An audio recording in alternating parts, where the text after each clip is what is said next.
Abone olun, like edin, rey yazın, video linkini paylaşın. Sağ olun. 7-ci sinif 2-ci səhifə 69-dakı ümumiləşdirici tapşırıqlara baxırıq. Bu son suallardır. Deməli, bir də deyir, aşağıda verilmiş söz tənliklərini dəftərinizə tamamlayın, neytrallaşma reaksiyasını müəyyən edin. Natrium müstəqəl xlorid turşusu. Alınır burada natrium xlorid, üstəgəl hidrogen qazı. Bu neytrallaşma deyil. Litium hidroksid üstəgəl xlorid turşusu. Bu neytrallaşmadır. Əsaslanan turşunun reaksiyası. Buradan alınır litium xlorid, üstəgəl su. Amonium nitrat üstəgəl su alınır. Bu nə ola bilər? NH4OH maddənin formulunu yox, adını yazmalıyam. Belə yaza bilərsiniz. Amonium hidroksid üstəgəl nitrat turşusu.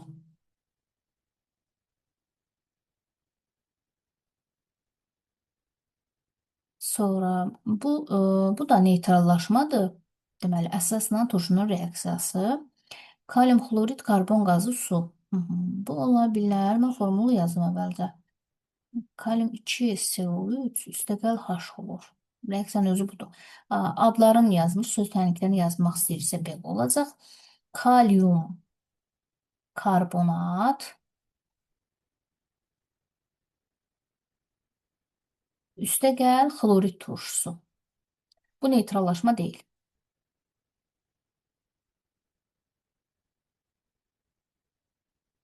Alüminium hidroksid üstəgəl nitrat turşusu. Bu neytrallaşma olacaq. Buradan əmələ gəlir alüminium nitrat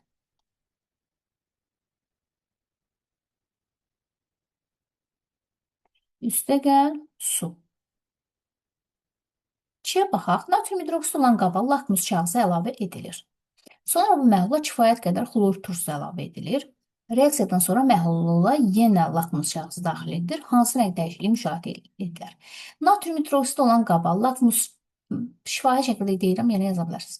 Natrium hidroksid olan qaba lakmus kağızı daxil edildikdə lakmus kağızı göyərir. Sonra bu məhlula kifayət qədər xlorid turşusu əlavə etdikdə lakmus kağızı ikinci dəfə daxil edilsə, rəngi dəyişməyəcək. Reaksiyadan sonra məhlula lakmus kağızı əlavə etdikdə rəng dəyişməməsinin səbəbi orada neytrallaşma reaksiyasının getməsidir. Yəni, ikinci dəfə ki, siz bura sonradan ki, lakmus kağızı əlavə edirsiniz, rəng artıq dəyişmir. Əvvəlcə göyərir, sonra rəng dəyişmir. B-yə baxaq. Natrium hidroksidlə xlorid turşusu reaksiyasından 2 maddə alınır. Natrium hidroksid üstəgəl xlorid turşusu alınır buradan. Natrium xlor üstəgəl H2O. Bu maddələrdən biri sudur, digəri isə natrium xloriddir. Natrium xloridin aid olduğu maddələr qrupu müəyyənləşdirilirsə, bu duzlar sinifinə aiddir. Natrium xlorid duzdur. Belə də yaza bilərsiniz.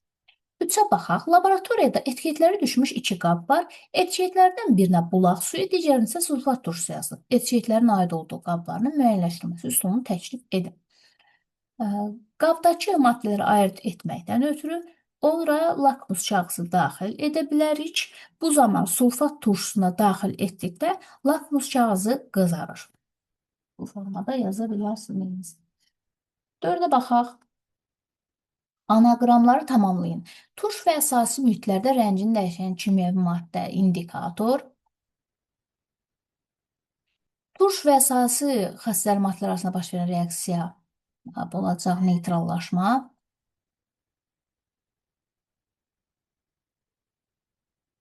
Deməli, universal indikatorun yaşıl rənginə uyğun olan pH bu olur 7, neytral. Mədə şirəsinin mühiti turş. Qələvələrin iştirak hazırlanmış təmizləyici vasitə sabun. 5-ə baxaq. Qarışqa sisansızlıqda dənizdə qaşınma və ağrı yaranır. Uşaqlar, qarışqa turşusu deyə bir maddə var. O qarışqanın elə özünün üzərində olur. Qarışqa ilə daha çox belə kənddə yaşayanlar bu qarışqa ilə daha çox rastlaşır. Onlara daha məlum ola bilər. Onun əl vurduqda iyi falan. Deməli, tuş mühitdir, yəni qarışqanın bədənində. Sancmanın təsirini aradan qaldırmaq üçün hansı məhluldan istifadə etmək olar? Deməli, tuş mühit isə biz ora ə, əsasi mühit əlavə etməliyik. Yəni pH 7-dən böyüksün. Sufrə sirkəsi olmaz, duzlu sudakı neytraldır. Fikrimizi əsaslandırsaq, qısa şəkildə bunu belə deyə bilərik. Qarışqa sancıqda yaranan qaşınma və ağrı adətən tuş xarakterli maddələrin təsiri ilə bağlıdır. Təsiri azaltmaq üçün zəif qəldəvi məhlulu ə, və yaxud da çoban yastığının su ilə qarışığını istifadə edə bilərik.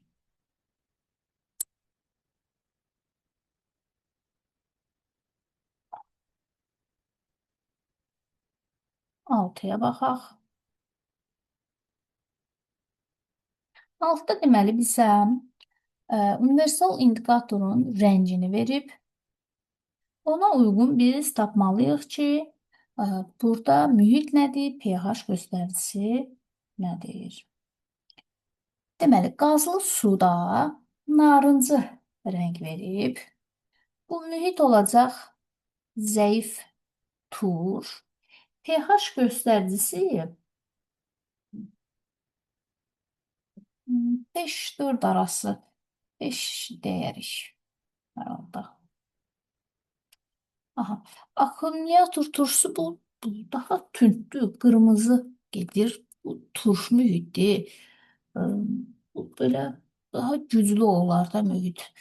pH göstəricisi 7 göstərə bilərik. Maqnezium xlor məhlulu yaşıl rəngdir. Yaşıl neytral göstərir. Mühit olur neytral. Turş mühitdən mən səhv yazdım. 5-dən daha aşağı.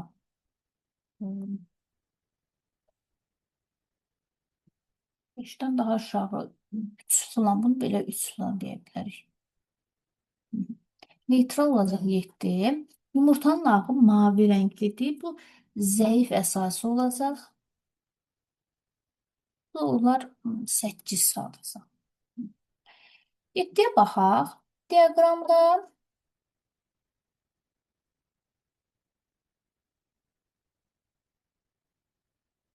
bitkilərin becərməsi uyğun torpaqların pH göstəriciləri verilir. İndi verilən sualları biz uyğun bənddə bax, görək nə soruşur. A-da soruşur, kartofu yaxşı becərə bildiyi torpağın pH dəyəri müəyyən.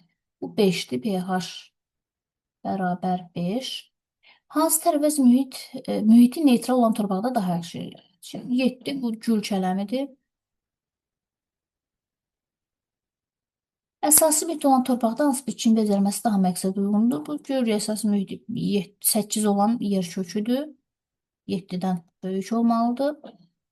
Kartof becərilən torpaqda növbəti il gül kələm becərmək istəyirsə, əkindən əvvəl torpağa hansı maddənin qarışması məsləhətdir?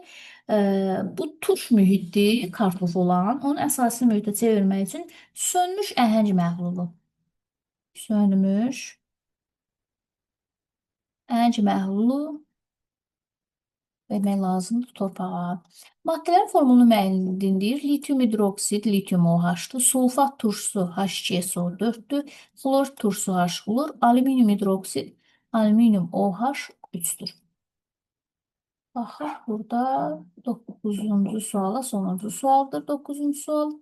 A və B maddələrin məhlullarının qarşılanması nəticəsində neytrallaşma reaksiyası baş verir. Nəticədə maqnezium nitrat tuzu alınır. B maddəsinin suda məhlulda tuş mühiti olarsa, deməli bu suda məhlulda tuş mühiti verirsə, deməli turşudur da.